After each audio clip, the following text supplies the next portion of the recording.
Next week we will discuss everyman, which, as I said, is a medieval morality play. So we're going to go straight from the ancient period up. We're going to kind of skip 1,000 years almost and go to late into the medieval period. Well, next week I will give you guys lots of history. There'll be lots of history next week. I'll probably discuss a lot of theology and things like that, just because, and also a lot of medieval history. So next week will probably be a little more lecture heavy than normal, because I'll go over all this stuff relevant to the medieval period, even stuff like the fall of ancient Rome and the descent into the medieval period. And then I will kind of brace you for the Renaissance. So we'll have kind of we're only going to spend a week in the medieval period. There wasn't, as far as drama goes, there wasn't a whole lot of great medieval dramas, but there were a few. And we're going to read one of the greatest with Everyman. Medieval drama is a little bit of a different flavor than all the stuff we've read so far. Yeah, I'll give you guys a whole history. I'll feel like a history professor next week, because I'll give you guys a whole lot of history to ground us in the big transition that we're getting ready to make from the Greeks to the medieval period. So, and then of course we'll talk about Everyman, but a little bit more lecture heavy than normal next week. So today then, I want to let's spend the first bit of class talking about Lysistrata, and then I will go over the short paper after that. So you guys only have to be on today for the first hour or so whenever we talk about Lysistrata. After that, you can kick back and listen to me drone on. Okay, so yeah, but today's play, of course, Lysistrata. I cut Plaulus's Sedolus as I announced last week. So the reading, you guys got a little bit of a break on the reading this week, not as long as normal. But also taught this play in my other class, as Daryl could probably speak to. So you got the double dip there. Little too, Daryl. You see the similarities in some of my classes now. You've been in enough of them. But Lysistrata is written by the famous comic playwright Aristophanes from the ancient Greek period. So you guys have read all the ancient Greek playwrights at this point. You have read Aeschylus, you have read Sophocles, you have read Euripides, and now you have read Aristophanes. So Aristophanes was a great writer of comedies. He's the only comic playwright that has survived from ancient Greece to this present day. There were undoubtedly more comic playwrights than Aristophanes. His writings are the only ones that have lasted. So crazy to think about. I told you guys last week that Aristotle wrote about comedy, but even that, like, we don't know what Aristotle's thinking was on comedy. Maybe literary theory would be a little different today if he would have discussed comedy more. It's a fun thought. Again, maybe it's one of those texts that are kind of hidden down in the Vatican archives somewhere. If you want to be a conspiracy theorist about it, yeah, I could go on a whole rant about that. Don't let me. Okay, but most people get. That just kind of goes to show you the kind of nerd I am. Most people get conspiracy theories about, like, did the government stage 9/11 or who shot JFK, right? I'm just like, how much is the church hiding from the ancient Greek period, right? So So that's the difference of that's a very specific type of conspiracy theorist. That is me. But I'm not really one. I like to think about it though. So, but anyway, Aristophanes, the famous writer of comedies. His comedy, I'll definitely be interested to hear what you guys have to say about it today. His comedy is he's kind of the shock. It's kind of shock value type of comedy, right? You got lots of body humor and things like this. The play has a really excellent premise, which is it's taking place during the Peloponnesian War. The Peloponnesian War in ancient Greece was between the Athenians and the Spartans. So this was right during the height of the golden age of Greece. And this war lasted for like 30 some years. And it was almost a battle of who's going to control Greece, the Spartans or the Athenians. And well, just to give you guys the synopsis, the Spartans won. That's partly because of a change in government in Athens. Athens was known as the place of democracy. Like Athens is where the idea of democracy and good government came from. Well, a tyrant took over Athens named Cleon after Pericles' death. There's conspiracies whether Pericles was murdered or not. But Cleon took over as a tyrant after the death of Pericles. And shortly after that, Athens fell into a bubonic plague. It was one of the first great instances of bubonic plague in history. We'll talk about this more next week whenever we discuss the medieval period. But the bubonic plague, needless to say, was an extremely deadly virus. In the medieval period, it wiped out a third of Europe. Right? It wiped out a third of all the people living in Europe. It wiped out so many people that it took the world 200 years to recover its population from where it was before the bubonic plague. So it's a little crazy to think about. But the plague was a virus that it's not a virus, it's actually a bacteria. It's a bacterial infection that spreads to your lymph nodes, and you get this sort of it's called the bubonic. I can show you. It's really gross. Because on a medical lesson, that causes like your lymph nodes to kind of bulge out really nastily, and it kills you within the span of 48 hours. As soon as you get it, that's almost it. Like it's really nasty. It's a really nasty bacterial infection. That was actually spread by rats. Right, rats get the blame for it, but that was actually the fleas on the rats that spread the virus or to spread the bacteria. So, but yeah, so a lot of unclean conditions caused Athens to kind of fall with this bubonic plague. Today, the plague is pretty much non-existent. It has been eradicated with modern medicine.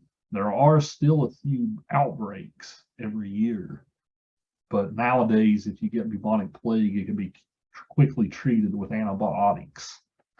So mostly today, if bubonic plague spreads, it's in third world countries that don't have access to antibiotics. But I'll go more next week. I'll go a lot more in depth. I'll actually show you guys pictures and stuff of what it looks like.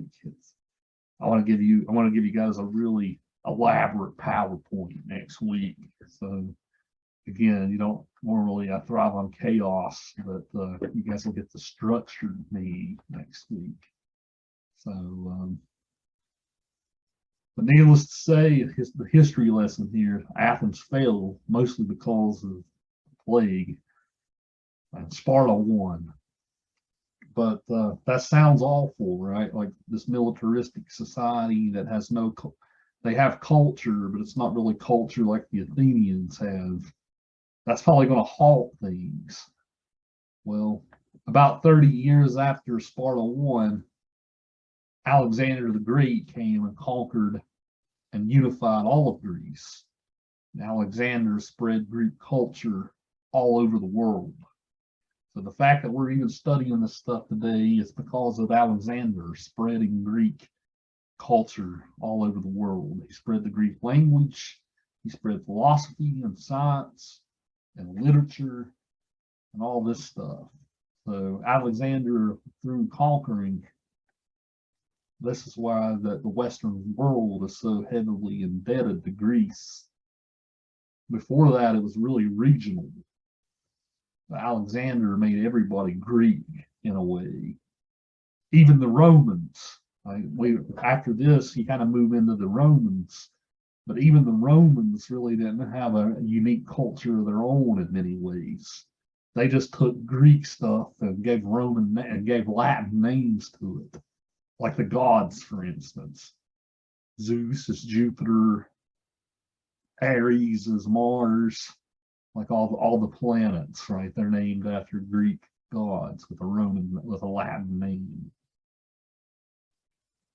But this play, Lysistrata, is about this time period when the Athenians and the Spartans were warring with each other. So it's kind of a war that dragged on and on and on and didn't really feel like it was ever going to end. So this is kind of the historical context that we're dealing with here.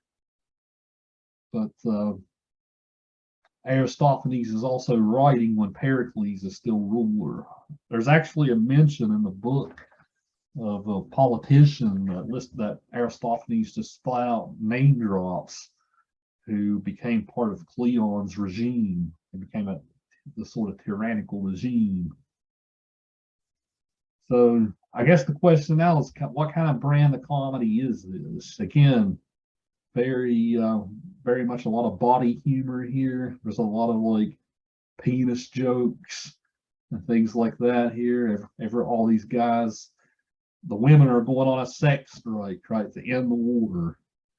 So it's almost a battle of who's going to cave first, right? Are the men going to cave first, or are the women going to cave first? So it's an interesting play in its premise. Of course, lots of shenanigans ensue through the play, but at the end of the play, the status quo is restored again. Right? Women seemingly get what they want with the war ending, but women go back to sort of taking a submissive role in the household again. The play kind of takes the joke that men like to think they're in charge of politics and daily life, but really it's women who are. And women kind of like to give men the illusion that they're the ones in charge, but really it's the women who are in charge. Right? That's kind of the play's inside joke here. Right? Men don't really have any power. We like to think we do. That's what gets us through the day. But in actuality, it's women who have the power in the relationship. Well, the thesis here is maybe that's because of your feminine wiles, right? We men can't go without sex, right? So women hold the power in the relationship. That's kind of the joke that the play makes. I saw your comments, man. True that. So what did you got? So after reading nothing but really depressing stuff full of murder and violence and fate and all this stuff, this is a little bit of a different read this week, probably in a refreshing way. We needed some laughs after the Greek tragedies. So, what's your guys' general impressions of this play? What did you make of the read? Did you like this type of humor? Of course, humor is very subjective, right? Depending on time and place. But what did you guys make of the play? What was your general thoughts? Looks like you're bouncing off the wall over there, Faith. Tell us what your thoughts are. I'm sorry, I'm having like a hyperactive episode, but my thoughts on the play was it was very real. We still deal with situations like that today, not so much on the war spectrum. However, it did not make me laugh. I almost fell asleep. Okay. So the sort of endless war and all that stuff, right? That's something that we're still dealing with. Yeah, that actually at the beginning of the Iraq War back in 2003, there was actually a thing that happened where it was called the Lysistrata Project, where a bunch of like universities and stuff got together to read Lysistrata as a protest against the Iraq War just 20 years ago. So just something to add to your comment there, Faith. Why did it make you laugh? Why did the humor not strike you? Well, my humor is very niche. It's gone past penis jokes and it's now kid named Finger. It's not for me now. Right. What if you were 15? Do you think you would have got more of a kick out of it than? Definitely. Yeah, that might be the difference in a space. I never grew up. I can still appreciate a good penis joke every once in a while. We might as well we'll go around the table here. Shayla, what did you make of the play? I really liked it. I really enjoyed the feminine power, considering how women were treated back then. And I'm the complete opposite. I love a good penis joke. I love a good poop joke. Good fart That's joke, just right? Yeah, that's just me. I didn't read the play from our book. I read it from a PDF from Google. I took a picture because I just wanted to point this out because I thought it was really funny. Um, the stage directions at one point say, well, the old woman says that I'll beat the crap out of you if you raise your hand to Lysistrata. And then you read down, and the stage directions say, Officer craps his pants and runs off. And I just thought it was very funny. It's That just showing the cowardly man, right? He acts big and tough, but he's really not, right?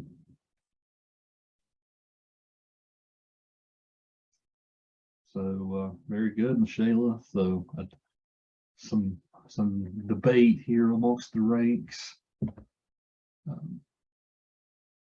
Trisha, you popped up next. What did you think of this play? Similar to you and Shay, it did make me giggle a little bit. I do still definitely have the humor of a 15-year-old boy. I will say, reading it at first, it took me a little bit to kind of catch that it was like women letting men think that they have power. Because at first it was kind of like, well, this woman has to act, a bit more masculine to make other women listen. And then it's like, oh, well, the only thing that can make, men listen to us is to realize that all we're good for is sex. But then it was like, okay, this is more of just like a power move on our part. But I'm glad you said that because that's all like feminist critics of literature. like the play kind of gives an impression that it's at least a proto-feminist play. But what you just said is the argument that they make, right? That the play is suggesting that the only power women have is with sex. I will admit that I do usually like think of the negative before the positive. So that was definitely my first thought until I kind of, finished it and thought about it a little more and came to the conclusion that it was not that. Good. Yeah, I taught this play in class last night too, and debate the points that some of them raised were Lysistrata is actually a really capable female character, right? She's has to act like a man in order to seem like a capable character, right? But she's actually very capable and cunning and militaristic even, and like how she handles things. So that was endorse your argument there, Tricia, that the play is actually really empowering rather than demeaning. Good. Savannah, what about you? See, I'm half and half here because I do agree with Michaela on the like feminist side, bringing up the power for like girl power, what have you. But I'm also with Faith on it for the fact of like, in my head, all I could think of is I'm in a 3rd grade or 4th grade classroom listening to a bunch of little kids make jokes about pee-pees and butts. Like, it's just one of those, really? Okay. But I definitely feel like it was funny on the side of like, you think of how that was so far back then and girls still use that power today. If their old man's acting up, well, fine, you ain't getting any, whatever. Like, that's the only thing I like about it is you can see from back then versus now. So that joke that you guys are really the ones who hold the power of the relationship, right? That old joke still hasn't ever aged thousands of years later, right? That joke. Girls do have the power. My old man, he was listening to you. He goes, "We do have the power," and he looked at me. I said, "Okay, I'm going to put in the chat. Pray for my old man." Yeah, let him think that at least, right? Until you exert your power, and then the tables will turn. Well, now let's get some male perspectives on the story. Daryl, what'd you think? I definitely agree with what you said at the start of the class, or before we started having this discussion, that it's sort of a breath of fresh air from what we have been reading. Comedy is one of my favorite subjects, or not subjects. I'm sorry. Genres, I guess, of play, movie, book, whatever it may be. And it is a very old play, so some of the jokes hit, some of them didn't. But I do have a bit of a immature side to me, so more of them hit than missed. And I agree with what everybody's been saying, that it is messed up that that's the only power women seems to have back at the time. But Lysistrata is very capable. She founded the one strength that women held back then, and she used it to her fullest power, and they ended up getting everything that they wanted, but then they ended up just going back to the way things were before. Do you see that as a negative, Daryl, that they kind of went back to the way things were before? Like, do you think that maybe after that they should have exerted their power more? I feel like the play leaves off before we really get to hear their thoughts on it. Maybe they did go on to realize, wait, we have this power, we can get more things that we want. But I hope that that's what they did. I think that they should try to gain more strengths and more respect from the men as a whole. But I'm not sure if they went on to just, go back to the way things were before, or if they kept using those strengths. But I think that they should use the power that they have. Yes. Yeah, the play kind of insinuates like that is the way they are because it's a joint social contract even between men and women, right? Like a lot of the women in the play seem comfortable being in that role. But then again, remember we have a male writer writing the play too. So if it was a female writer, right, maybe that would be represented differently. But yeah, he definitely paints it as a lot of women are comfortable. Whenever the strike starts, a lot of women don't want to go on a strike, right? Because that would upset their.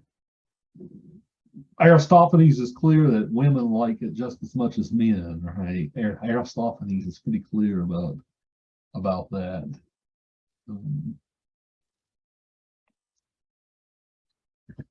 So, Ben, what did you make of the play? Anything you can add to all this?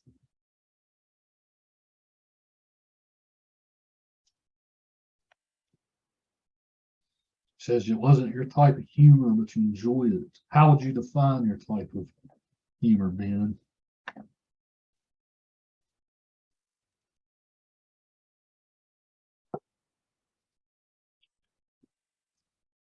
Well, while I'm waiting on him to answer that, Daryl, you said your comedies of favorite genre of yours. Like if you had to compare this to a modern comedy film or show, what would you compare it to? I guess if I had to go with any of those genres, I could easily compare it to the movie Ted and Ted 2. Oh, I yeah. feel like that is a whole lot of the comedy that they aim at. Maybe a little bit of Grown Ups 1 and 2, but that's really about all I could think of. I don't exactly watch a whole lot of TV or movies, at least not newer ones, but I do every once in a while, and I guess those are the two that I could best compare it to. Yeah, that Ted's a good comparison. Like that's a lot of like body humor jokes and that. Ben, you said you liked you find random things hilarious. So absurd things maybe, right? Absurd humor. That's how I might define your sense of comedy. This is an interesting discussion because like I'm a millennial and you guys are all Gen Z, right? But so I guess Savannah, you're a millennial too. So Savannah and I are kind of in that generation. The rest of you guys, for the most part, are Gen Z. And How old even do you think I am? um, it's not a polite thing to ask, right? But right. But, You said millennial. I'm probably technically a Gen Z or a Gen X. I can't remember. right. The millennial generations, pretty much if you're in your 30s, right, you're in the millennial generation. I'm 22. 22. 22. I didn't mean to insult you by saying you thought you were You're a good. millennial. I get it all the time. Yeah, but you're a millennial at heart, Savannah. I think you might be a millennial at heart. That might be why I said that.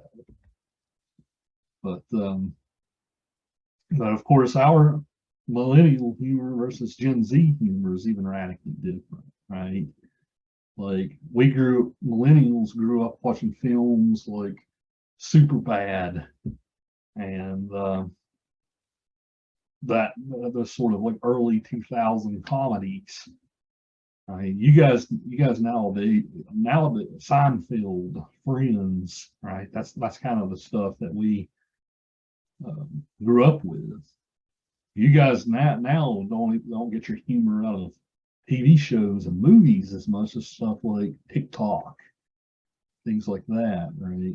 Maybe I'm generalizing here. Maybe I'm grossly generalizing, but that seems to be the thing that I've noticed over the past couple of years as far as teaching. Um, tell me if I'm wrong, guys. Is that where you guys get most of your comedy content these days? Not for faith, not for faith. I saw a smile from you, Michelle. Is that where you get most of your comedy? Maybe. Maybe. Yeah, Faith seems like she's more of a sophisticated comedy type. You seem like a British humor type of person, Faith. Am I wrong in saying that? I'd say you are. I am wrong. Like the dry British humor, kind of like the original Office.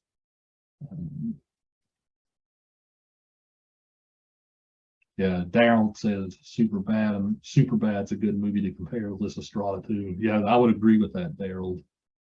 And that type of teenage humor from movies like that. Well, I will keep going through the conversation list before I put my foot in my mouth any more than I already have with my guesses. Okay, so Lily, what about you? What did you make of all this? I enjoyed it for the most part, considering what we have been reading. And I'm older, so which I thought it was cute, honestly. Did you? Yeah. It's still what goes on today, really. Are you talking about men and being egotistical and never listening to Yeah. women and all that stuff? Being the head of the household or bringing in the money or whatever. And really the women are, honestly. But I agree with everybody else. I really enjoyed it, though. Good. Yeah, maybe I was thinking of you a moment ago, Lily, and I said you might be more of like the millennial generation. Yeah. When you was talking to that's what I was thinking. He's probably Yeah. thinking of me. Now, my kids enjoy TikTok, and Yeah. I do not like TikTok whatsoever. Yeah, I'm coming around on it. When it first started, I was kind of like, I hate this, these silly Gen Zs, right? But I'm coming around. I'm coming around. I'm less of a grumpy old man than I was even like a year ago about it. Yeah, I'm wishing they'd outlaw it. Well, I don't know if you guys know or not, but the Chinese government is who owns TikTok, and the Chinese government's very tyrannical, right? So, like they commit tons of human rights abuses a year. So, yeah, do with that information what you will.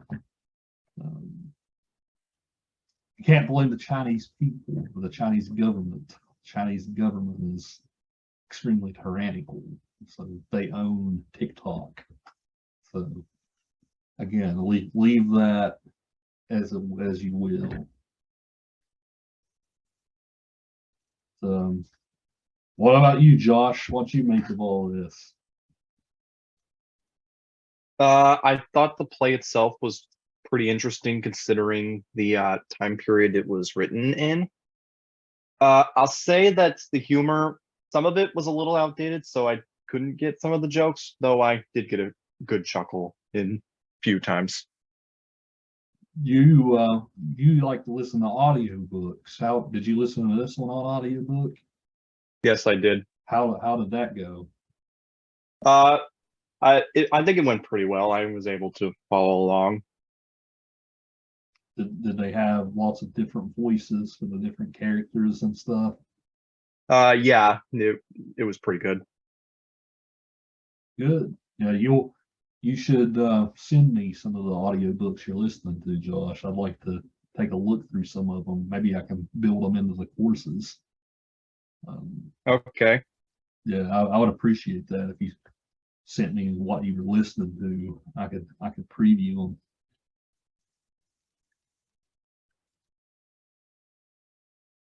So good.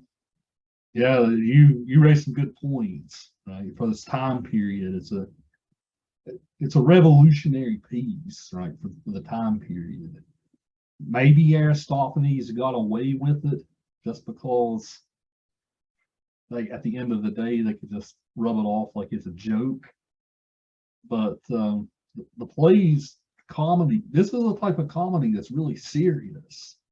Right? We're kind of laughing about it, right? This is some serious content. So this is humor that has like serious repercussions, like how women are treated. Like there's some jokes in here about if I raise my voice against my man, he'll beat me, right? Like there's jokes like that it's passed off as a joke, but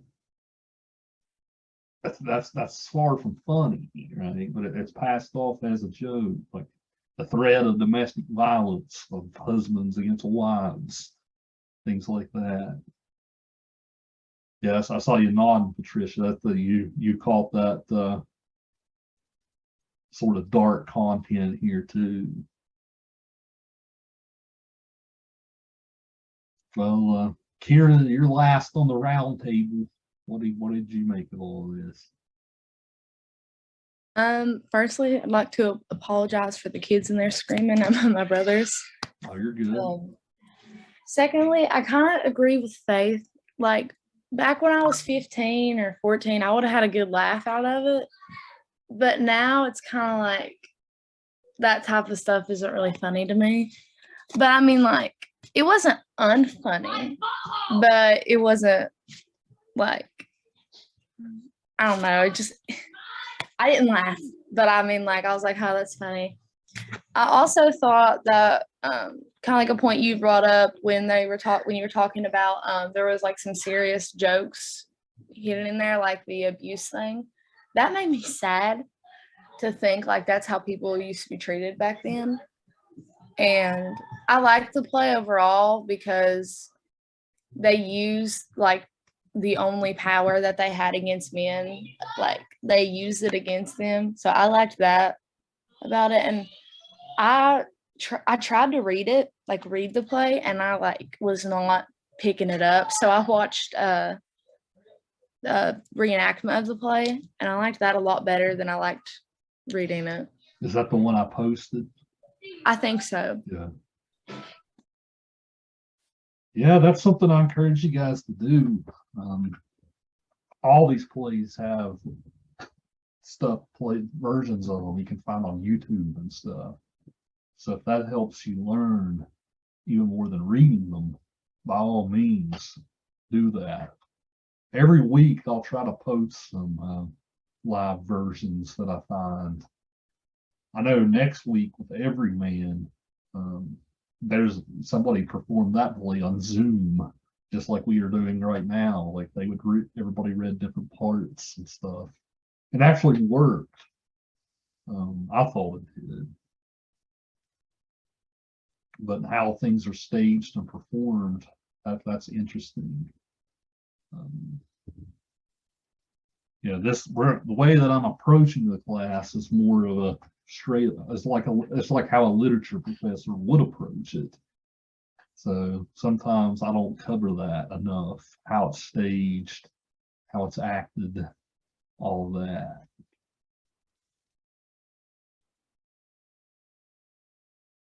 Yeah, if we're gonna dive into the text a little,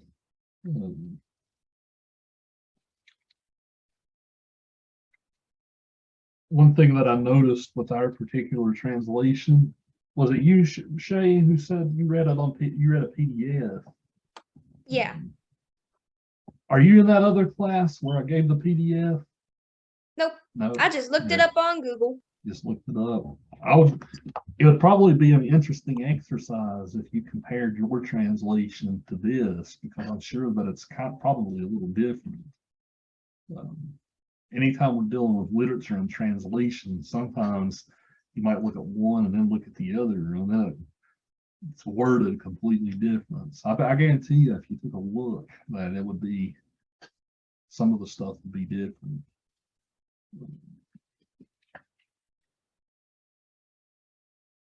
Yeah, this time when I read it, I just kind of highlighted over just random bits. One thing to mention about the play, it's probably a fresh, fresh breath of air for many of you too, especially after reading Aeschylus last week. Aeschylus, the long-winded monologues that went for 3 pages, right? This week, it feels more modern, right? Because its characters kind of bouncing back and forth against each other. So that's something that I noticed this week as far as style. Even more so than Medea and even more so than Euripides, even more so than Sophocles, this seems more modern because of how much characters balance back and forth. Like, these aren't long-winded monologues. This feels more like real conversation. So that's something to note here. And that way, Aristophanes does feel more modern than the others. Because it seems like you guys are all in agreement with me there. As far as our reading goes, it's a lot breezier than those other ones, especially Aeschylus, who you guys were ready to tar and feather me for having you read last week, right? But yeah, I pretty much, there's no real big long monologues here, just lots of these zingers as far as different jokes. Lots of double entendres, things like that here. One of the things about the play that usually gets people's attention is close to the end. Like at the close to the end, when they're kind of trying to come to peace.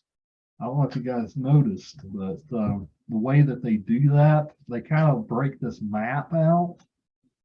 Like we're kind of break this map out, and they're kind of dividing the kingdom back. So this is like this whole political thing.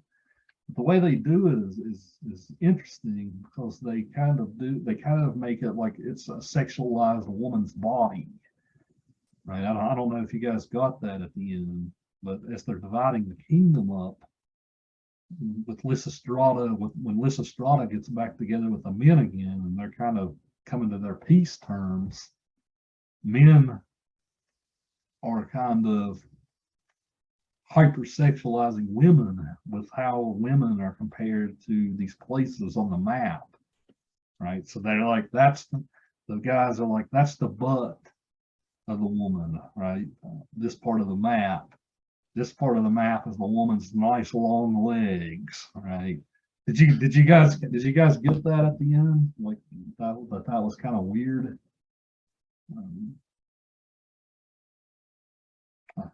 I'm not really reading that you guys noticed that. But that's one thing I wanted to mention about the play. Real close to the end, that's worth some textual analysis, because lots of sexualization of women from the men close to the end when they're dividing the spoils, so to speak. It's kind of an understated moment, but it's worth going back to. He makes lots of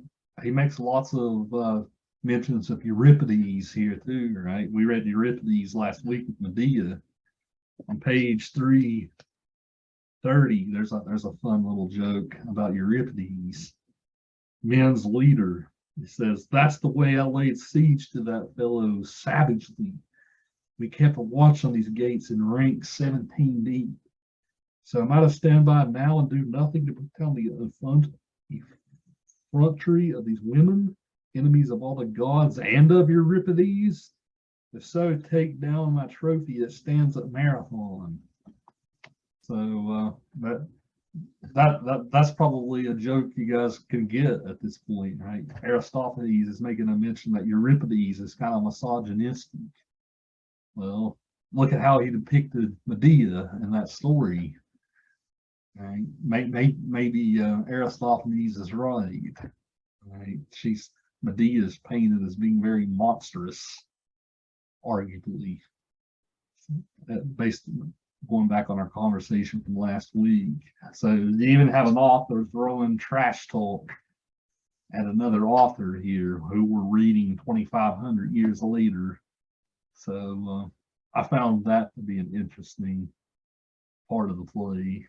He mentions him more than once.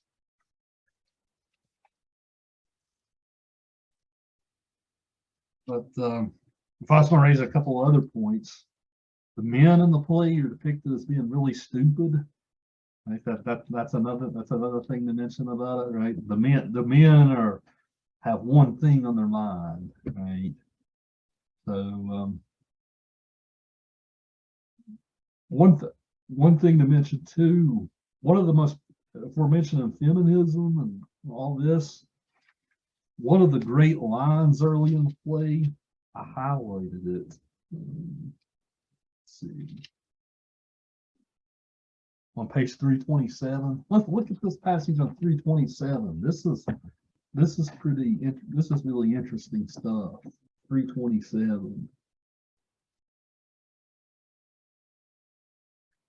This is when the women are kind of trying to come to their pact. Like, what are we going to do? How are we going to do this? How are we going to end this war?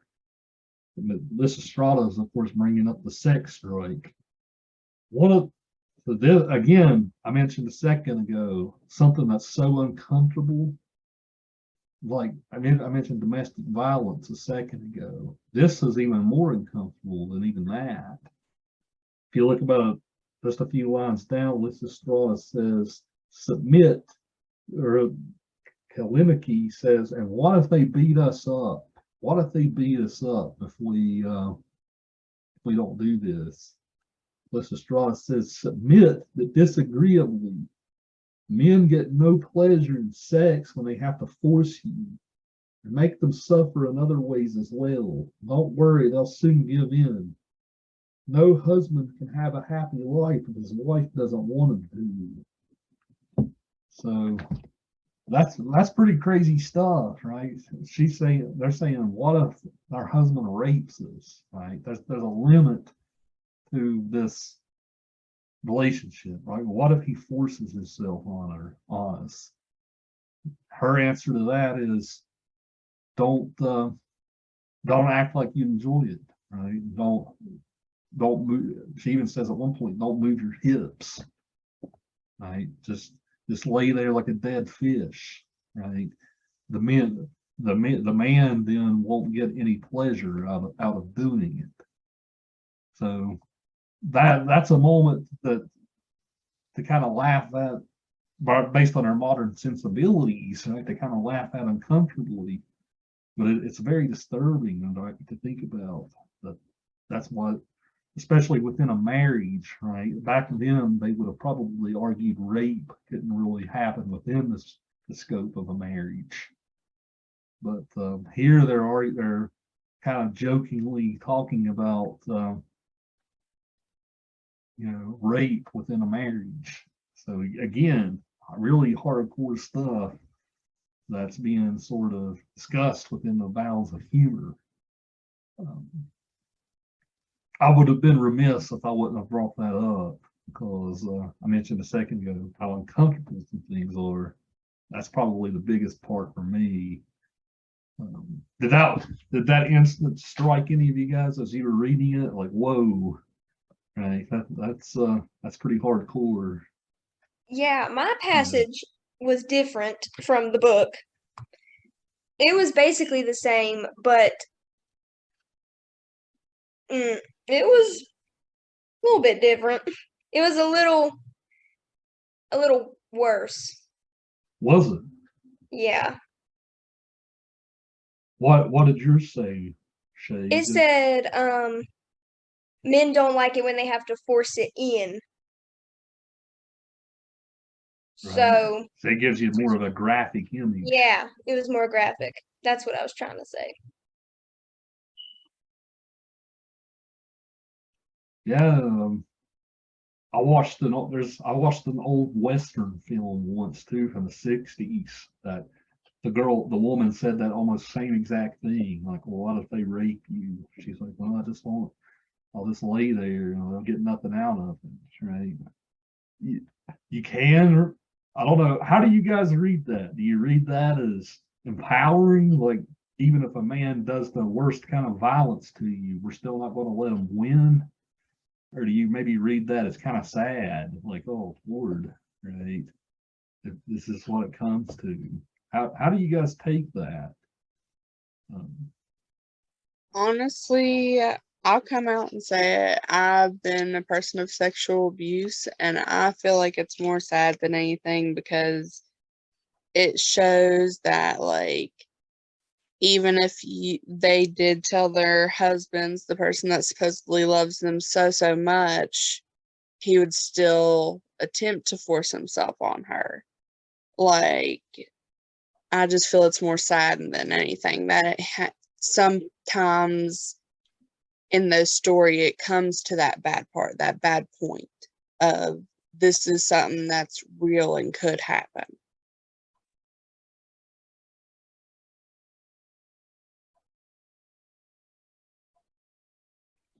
I agree with her on that one because I feel like it is really sad that that was a point that they had to bring up. Like, what if my husband forces himself onto me?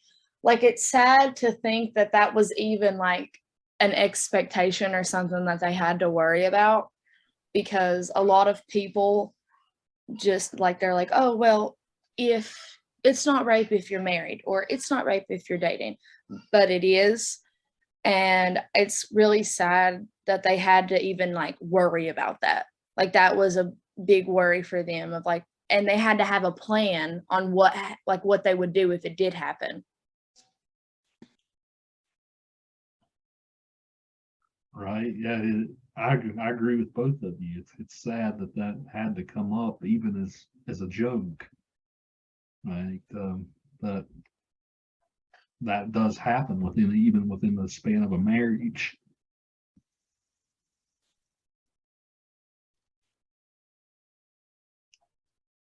Yeah, did any of you guys take it as like, yeah, right, the men can't win even if they do that?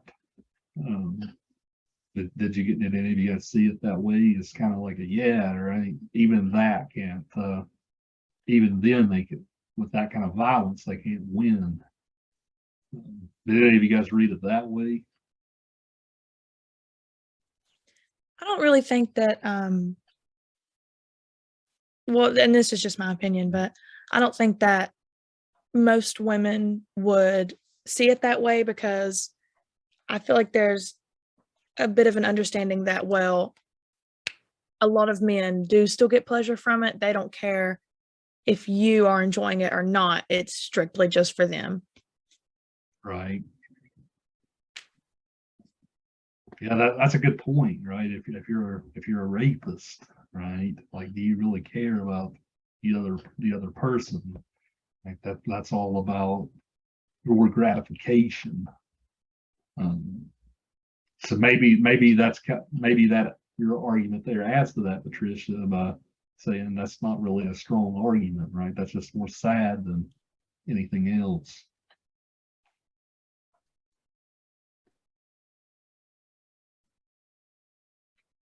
Yeah, I would have been remiss if I wouldn't have brought that up as a key moment in. It's just a joke that they just kind of pass over without thinking twice about it. It's mentioned twice though, So the fact that it's mentioned twice, I think, is worth bringing it up. I honestly, like, not to sound like that type of person, but I honestly feel like that part of the play really just made me uncomfortable. And I definitely don't think it's something that's like okay to joke about. Especially being like brought up into a comedy. Like, it's like real people experience that type of thing, and I'm sure that people back then also experienced it. So I don't know, I didn't like that part of the play like at all, because if they, I don't know, I feel like they kind of brought it up and talked about it in a, like, trying to make humor out of it, and not so much as bringing it up as like, oh, well, what if this happens? It was kind of turned into a joke, if that makes sense, which I did not like at all, because it is definitely not something to joke about. But where it was written so long ago, Right. I understand that. But now, like, I don't know, I feel like a lot of people might have, it's a very controversial type of topic to joke about. Right. Even 2,500 years ago, I would say that was a controversial thing to joke about.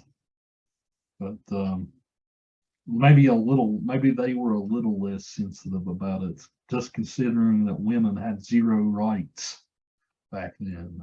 Right. So the fact that it was even brought up at all, right, might have been, I don't know, just the fact that it was brought up at all might have been radical for the time.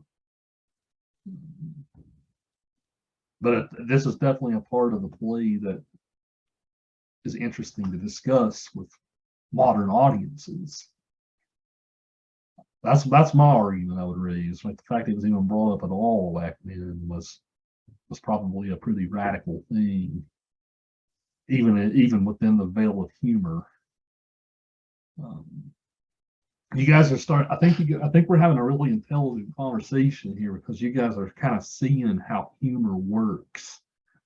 Right? Humor is not just meant to raise belly laughs and then move on with our lives. Right? Humor is often a way that we can sort of process some uncomfortable stuff and then kind of move on from it. Right? That's often the function of humor. The best kinds of humor, right, are often that way, right? Well, it's meant to get a laugh, but that's called dark humor, right? This is definitely an instance of dark, messed up humor. It's humor that's very serious, but we have to laugh about it, because how else are we going to process it? See, I agree with you there. Like, dark humor is definitely a way for people to cope. Like, from my personal experiences, I do use like dark humor to cope with stuff. But I feel as if you've not went through it, or Right. it's not something you've experienced, it's not your place to make a joke about it. Like, me and my friends, for instance, we all have went through some stuff, but it's okay for one of them to make a joke about a certain topic because they've experienced it.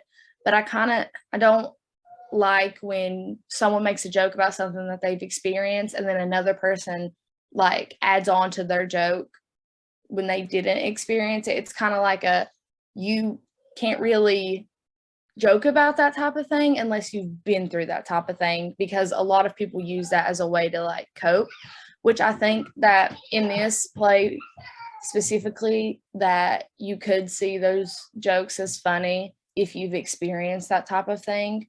But personally, from my experience from this type of things, I didn't think it was funny, just because of how it was like portrayed.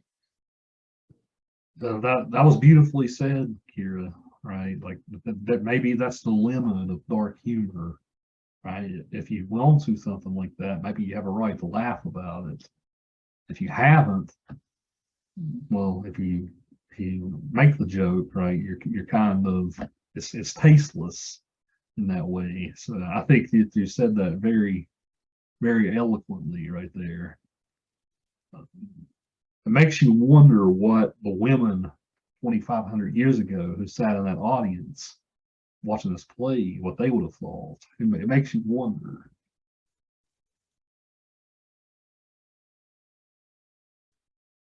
Yeah, very, very good. You said that. You said that very, very eloquently. So I definitely couldn't have said it better than you did.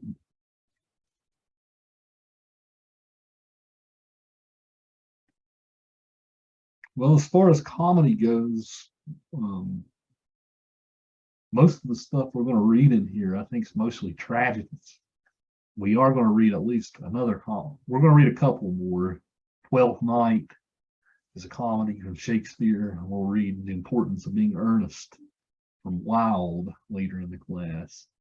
So I might short shrift you guys a little bit on comedy, but we'll read a few more in here. Some of the tragedies have comic elements. So like Hamlet, for instance, there's comic scenes within it. So we'll even kind of get a lot of like blending of the two. So